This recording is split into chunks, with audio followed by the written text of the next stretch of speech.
What should people do if they're asked to do roadside tests? They should always refuse them. Never take them. Always say, "Your officer, I do not consent to these tests." But people can pass the tests, right?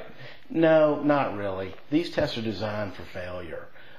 Most people can't do these tests on their best day. It's not really a sign of impairment. It's a sign of how complicated these tests are.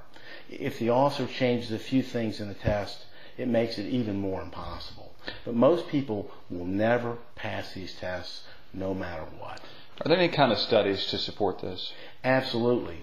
One of the validation studies showed that 93% of the people who had a BAC, blood alcohol content of 0.04 were arrested in the study by the police officers. 0.04 is sober. 0.04 sober. The problem was when officers smell alcohol, they have an internal bias to fail you on the test. So if you've been drinking and they smell alcohol, they're going to fail you on this test. What do you mean by bias? People have biases. They see what they expect to see. And if you smell alcohol on somebody and you've had some reason for stopping them, you're going to have a bias to believe they're impaired by alcohol. So when they make small, I don't want to say errors, but when they make small mistakes on your test, you decide they must have failed.